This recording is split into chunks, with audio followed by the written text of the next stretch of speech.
Thorough chair. Yeah, Relax. it's all kinds of puns, isn't it?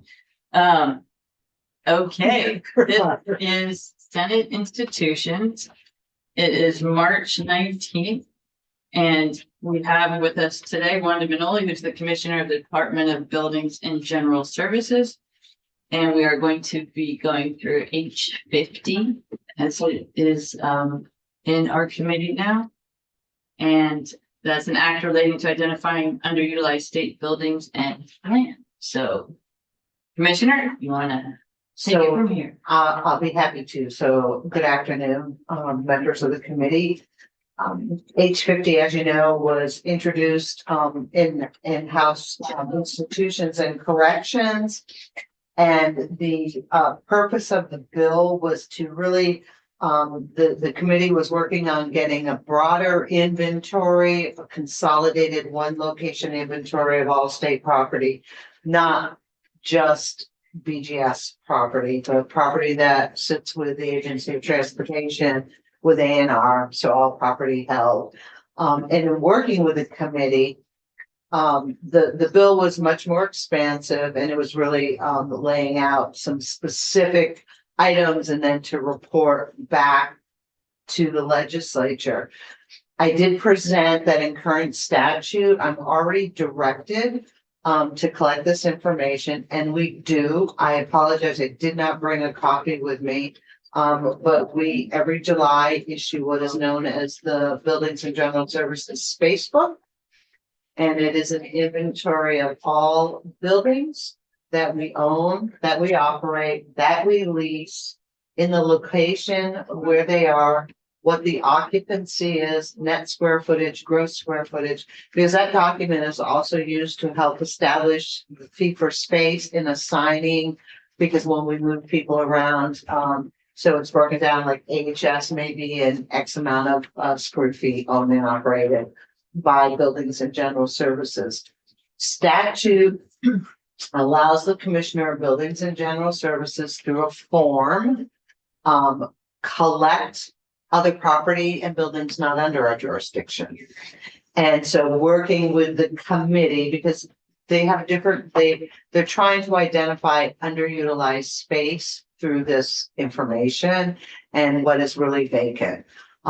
So what we agreed to in H50, which is on the back side, I believe, if you just give me a moment, that they emphasized on page 2, line 1, that the head of each agency shall additionally indicate in the inventory in a format that's prescribed if the building is vacant or whether any of the land is unnecessary for state purposes. And so it's really the first point of collecting the data. We used to do this. I actually went back through some old records. I cannot tell the committee why we stopped doing it. I think it was just information being collected that we weren't using. And so we will start in July. What this bill does is it allows me to create this form and to collect this additional information. What I've said to the House side that introduced the bill is that I will present it in the space book in the format that we do. You will see then that they've added on line 5 in this proposed year that January 15th of each new legislative biennium, we shall submit to the House and Senate committees of institutions the inventory maintained under the subsection. You would again go to the database, which is the space book, and we would present that. So we're not adding additional work. We are collecting additional information. I have presented it. It will be in the form that we use today. So we don't have any opposition to collecting this information for the legislature. Okay, that's helpful. So you said you haven't brought it to us. Can you email it? You email us the link. So we can do that right now. Okay. There is a link where you can see, there's a great, and I didn't even think about it because I apologize. My morning sort of went left when I was hoping it was going right. And there's a great summary I think part, you know, right in the beginning of the book, and this changes every year, but we identify how much acreage and square footage we have and what we have available for vacancy. And for some reason, I have currently, I think the number of 8% in my mind. And that's really the buildings that you directed us through the capital bill to sell. So it all connects with the work that we do. It's just a document. I mean, it's a lot of data by building, but it's a document we probably don't talk about that often. Okay, and then do you update the costs every year? And what are you talking? Like the cost per square foot for operation and maintenance? So what we do is every 2 years, so fee for space, which I think most of you, maybe some of you are familiar with or not, but in our budget, we have an internal service fund, which is called fee for space, and it's set up by regions. And I feel like I sort of highlighted this when we did the introduction of BGS, and that was a long time ago, I know. And so that square footage, so we look at, it's the past 2 years, and this is not financial, but this square footage is how we determine how much of that fee for space we're going to charge to a department. Okay, So fee for space is based on actual expenditures, but we go back when we set, so we're always back 2 years to set the rate. did you have a question? Yes, so let's just say the Windsor Bridge facility, which is unoccupied now. I almost want to see what the smile on your face is. I love Windsor. Actually, I've been to that site so many times, so I'm just smiling at that Windsor. So, and we're paying for it Mhm. technically. I'm, paying for the upkeep and paying. How do you judge that? So it really, correctional facilities are done a little bit differently. Okay. So what I don't know today is how we're categorizing I the see. Windsor site. So Windsor right now, we are doing minimal at Windsor. We're making sure the heat's on. Yeah. We make sure the water doesn't freeze. We have the electricity on minimal, because I think all of you know, just leaving a building and not having some of that going into the infrastructure is not good for the property. What I don't know is if we shifted it from a correctional site and how we calculate it to a general, and I will find out for you, sir, a general office building where it's then what we do when we look at a region. So I'm just going to use Montpelier because we're all sitting here. The cost of all of these buildings in Montpelier, there's an annual cost. There's a heating cost, electrical, garbage, water, all of that. We take the total of that cost and we disperse it based on your square footage. And it's a specific area that's identified as a region. And this is because we don't have the ability to, the way our buildings and our locations and our sites are set up, we don't have the ability, we don't have them metered. I mean, that's a whole different discussion, I guess, if we wanted to get into it. So it's the most economic and the most feasible and equitable way of distributing the actual cost. But we have different, so Rutland is one area, fits the academy is like a cluster for fee for space. Waterbury is a standalone, and that in Montpelier, I think we have Montpelier, and we have the Berlin locations are blended into that region. So it's something I'd be happy to come back and be a little bit more specific if you want. I'm just. Are we doing the landscaping, cutting the grass and things of that nature in that? I will get more. I think we're doing some minimal within the land we have not transferred over to the Agency of Natural Resources for protection. But I will tell you, we're not doing what we would do as if we were there on a daily basis. Yeah. Thank you.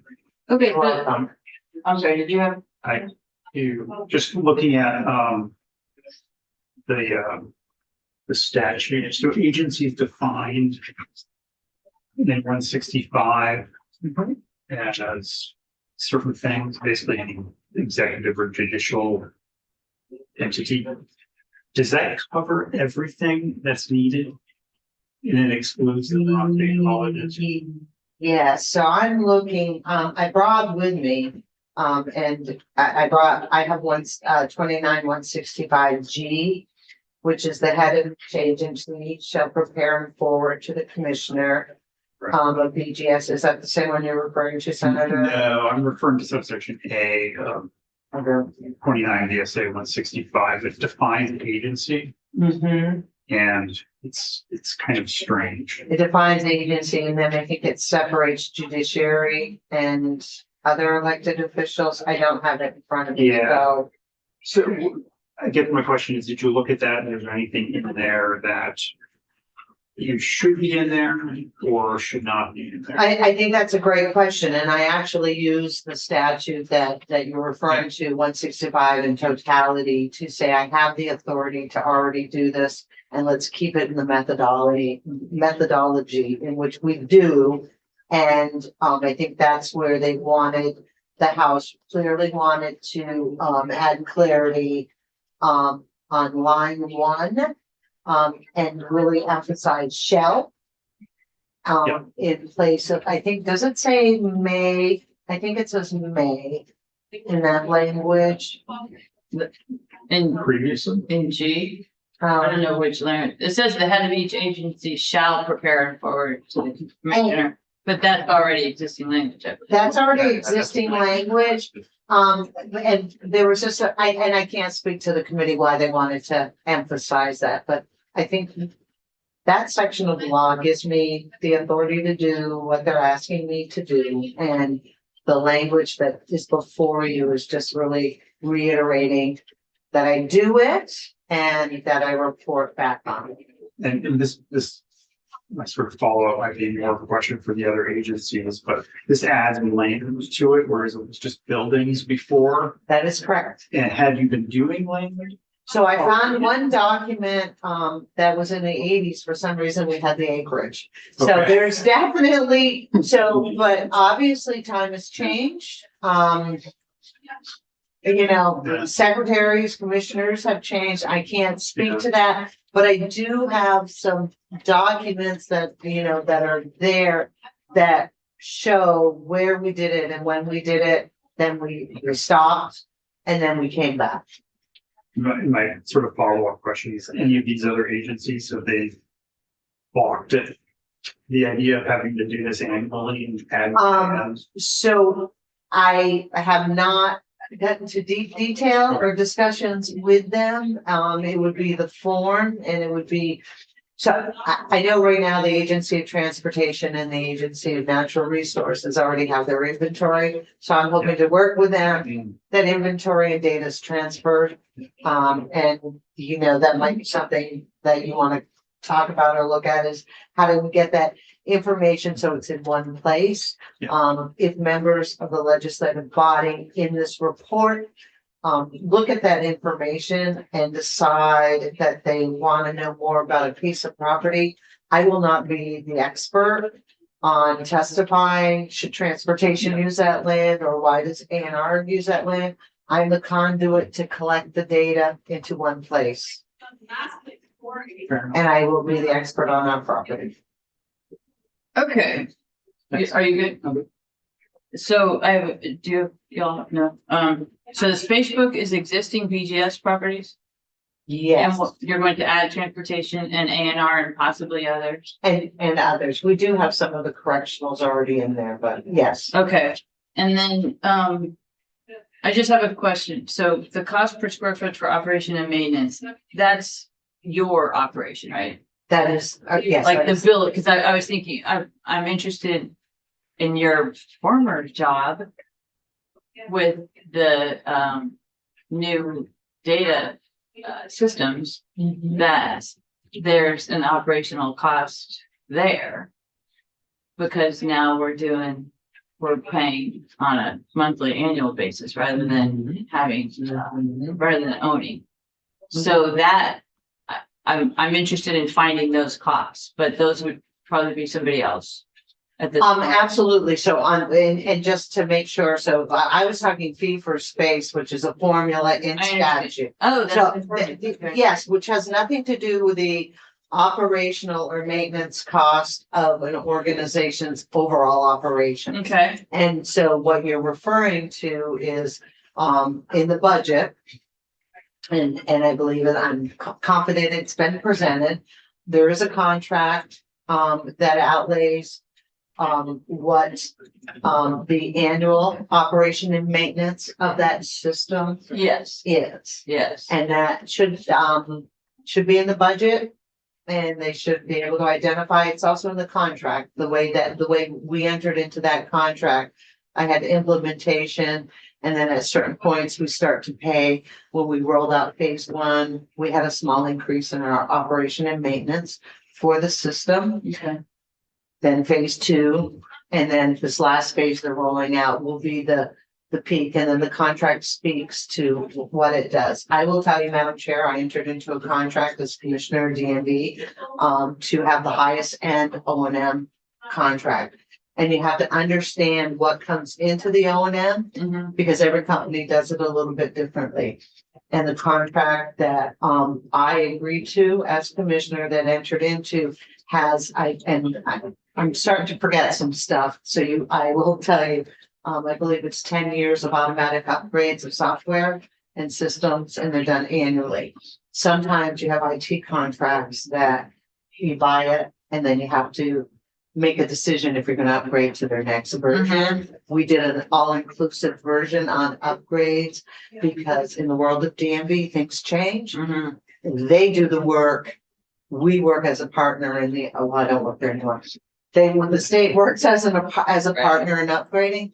And the other thing that's in that cost, which I don't think you're gonna see a lot, and I'm sure they can come in and talk to you about it, is that our agreement, the company that we entered into the contract with, which is FAST. The agreement is I organizationally changed the structure to support this new system, which has been beneficial for the employees and for the department. They're happy, I can tell you. Yeah, and the contract requires that they have staff here, so Fast invest in their own employees, and they actually live in Vermont. And they work here, so our working relationship in this contract is not just through Teams. And through that, they are physically present.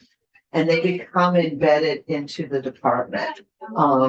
The team is very large right now. And when they complete successfully this last rollout, then they'll resize their team. But those are costs that are in it. So that information is there.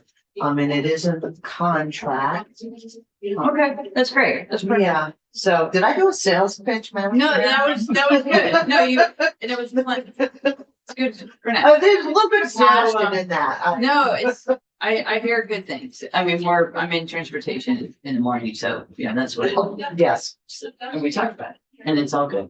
So just one other question, when there's a pilot, for a property or associated with a property, does that get included in this cost? Cause that is a property specific, a payment in lieu of taxes. Yeah, no, there's specific statute, and I don't, have it off the top of my head, but I actually looked it up about a month ago, for another project. So that is in the appropriation bill. There's a line item and you determine, what it's a line item state of obligation and I believe it's managed, I believe, I don't know which section, but it's part of the tax calculation, so it is in the general budget. Okay. That's where it is. So it's not in this, space.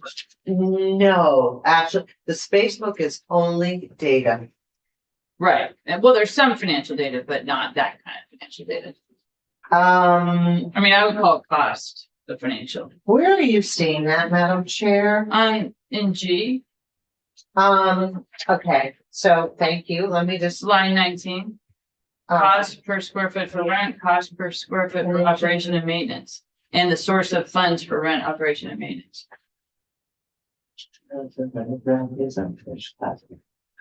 So,